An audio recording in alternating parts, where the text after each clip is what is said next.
Question is from DG-ISPR. Sir, what response and options are available to Pakistan in wake of your yesterday press briefing? Please. We are monitoring the situation very carefully in all domains. And accordingly, our responses and countermeasures in all domains are ready. And as you must have seen in the declaration of the National Security Council, the statement of the government of Pakistan that came last night also, that there will be decisive and assured actions. I will not go into the details, but rest assured, the people of Pakistan, with its full resolve, will defend the territorial integrity and sovereignty of Pakistan at all cost. I'll just add to what Lieutenant General Sharif said, that Pakistan will exercise restraint for the purpose of regional peace, but, and that is very clear, if provoked, and any action from the other side will be responded in a emphatic manner and in a stronger way. Thank you. Aga Ikrar sir. Sir, my question, thank you so much, Aga Ikrar from DND News Agency. My question is to DG-ISPR. Sir, yesterday and even today, you have with the facts and figures and with audios, you shared how Indian Army, not the intelligence agency, the Indian Army is involved in cross-border terrorism in Pakistan. What next now? For how long Pakistan would face this situation when the Indian Army is directly involved, paying people with the documentation? You have shared everything. So what would be next now? Well, the nation is united. The resolve of the leadership is in front of you. National Security Committee press release, we covered every point. We discussed in totality. And I must compliment all political parties who represent in the federation, federating units, all federating units in the Senate of Pakistan, which is a symbol of federation. There was the unanimous resolution, including, I'm repeating, all political parties. And I think the message was loud and clear that in terms of for sovereignty or territorial integrity, there is no compromise. And we are one, united, and with clear resolve that if any provocation takes place, then, don't blame us. And this is the message we have given while, communicating with world leaders in the last few days. Thank you. And Ms. Sumera? Just to add with reference to the evidence that you talked, this evidence is credible, it is verifiable for any transparent, independent inquiry by any investigators.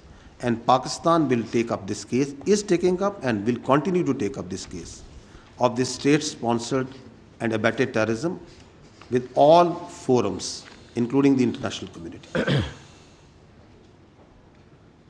Thank you very much, spokesperson. This is Sumera Khan from Sama Television. Sir, I have a two-pronged question. One is from the respected DG and the other is posing at Deputy Prime Minister and Foreign Minister. DG, if we talk about kinetic measures, we are right now engaged significantly eastern border and western border as well. So the terrorist might be thinking, terrorist who's operating right now significantly from across the border, if you talk about Afghanistan, I'm forced to name this country as well right now. So what is our situation? Are we stretching our army at two borders? What's our strategy to deal with this two-prong kinetic strategy? And Foreign Minister, I'm seeing you discussing the entire situation with a lot of world leaders, and you have been day in, day out, you are speaking to them. But to my shock and wonder, I did not see any statement from any country that is condemning that India is not presenting substantial evidence of Pahelgam attack And yes, they are offering their condolences to the victims, we do, but where is the demand for evidence from India, and what forums exactly we are seeking to put up this question? And as DG has highlighted, that state-sponsored terrorism from India, what exactly we are going to do about it? Thank you so much. I'll answer the second half. Pakistan Army and Pakistan Armed Forces and law enforcement, we are a battle-hardened army. So, it may be a ploy, it may be a tactic, it may be a desire, a strategy for them to engage militarily on the eastern front so as to create space along the western border. But Pakistan Armed Forces, its law enforcement, intelligence, security agencies are fully capable of taking all these threats simultaneously with full force and effectivity. And its manifestation you just have seen in the last few days. As I told you that we have credible intelligence and that all the proxies of terror have been activated. But the security of the people is being done. The terrorists are being hunted and being taken down. So we are vigilant, we are watching everywhere. And I said earlier that we are watching their moves and what they are doing and their plans in all domains. So whether they are in the domain of counter-terrorism, non-kinetic, information operations, other domains, air, ground, sea, everywhere, and appropriate countermeasures are being taken, are in place. And there will be defeating and decisive responses. The second question, you see the reaction of the diplomatic world is always incident specific. The incident is Pahelgam. So that would be out of context what you expect, that why they are not condemning India.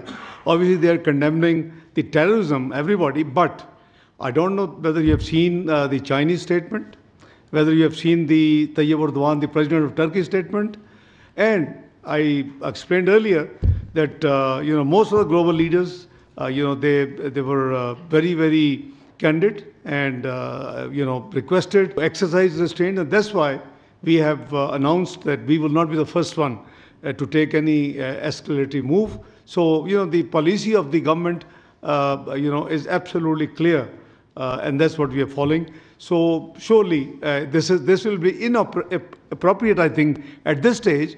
They haven't seen all this evidence, number one.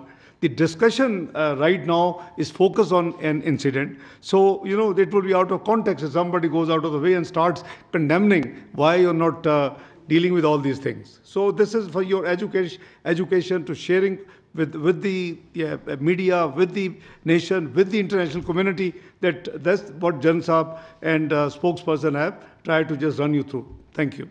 Khalid sir.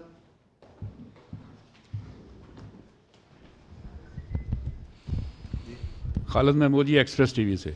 General साहब, एक technical सा सवाल है कि जो दोनों मालिक के दरमियान साइबर और इलेक्ट्रॉनिक वारफेयर में जो कंपैरिजन है, पाकिस्तान वहाँ पे कहाँ खड़ा है? और दूसरा मेरा सवाल है डिप्टी प्राइम मिनिस्टर साहब से कि इंडियन मीडिया जो है वो अभी से जो लास्ट ऑप्शन है उसको इस्तेमाल करने की बातें कर रहा है। क्या ऐसा कोई मुमकिन है या ऐसा कोई खदशा जाहिर किया जा रहा है कि पाकिस्तान भी वो लास्ट ऑप्शन इस्तेमाल कर सकता है? Let me, before General Saab adds on, as for the warfare comparison is concerned, I think the conventional warfare comparison is over on 28th of May 1998. You are a nuclear power and so is India. Again, at that time, we were not the first one. They, exploded 5 devices.